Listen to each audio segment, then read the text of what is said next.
ক্ষুদ্রতায় বুঝিতে পারি না ও গো মহামহিয়ান,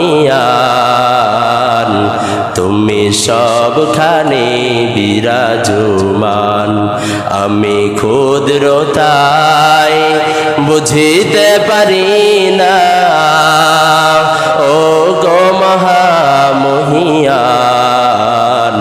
তুমি সবখানে বিরাজমান।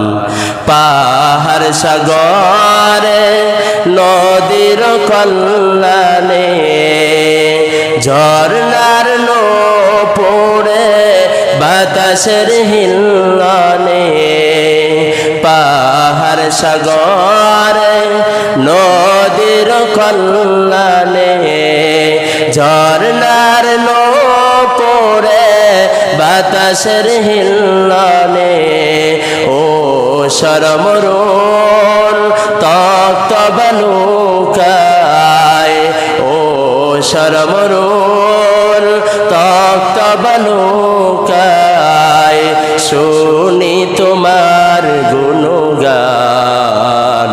তুমি সবখানে বিরাজমান। আমি ক্ষুদ্রতায় বুঝিতে পারি না ও গো মহামহিয়ান, তুমি সবখানে বিরাজমান। তুমি সবখানে বিরাজমান। বলেন ঠিক কিনা?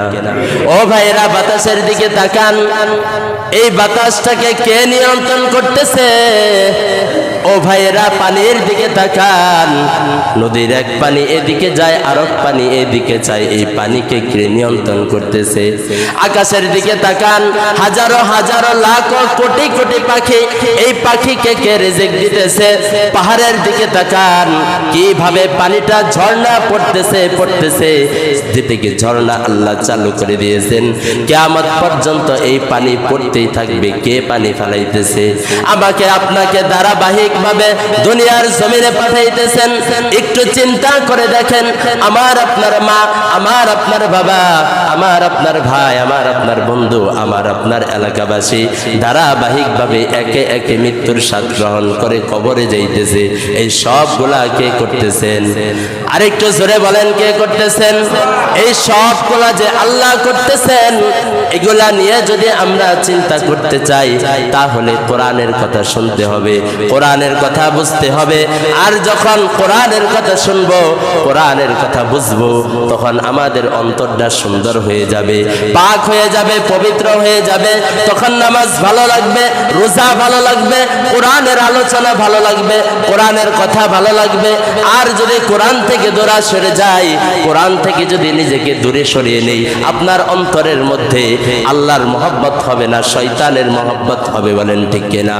আর যখন আপনার অন্তরের মধ্যে শয়তানের মহব্বত হবে, এই শয়তানের মহব্বত যার অন্তরের মধ্যে থাকবে, কিয়ামত পর্যন্ত তাকে যদি কোরআন হাদিসের কথা শোনানো হয়, 24টা ঘন্টা তার কানে যদি কোরআন বেঁধে দেওয়া হয়, পুরা কোরআনটাকে একটা তাবিজ বানায়া তার গলার মধ্যে যদি ঝৌলে দেওয়া হয়, খোদার কসম, যার অন্তরের মধ্যে শয়তানের বাসা আছে, এই কোরআন তবু এই বান্দার হেদায়েতের কারণ হবে না। বলেন ঠিক কিনা?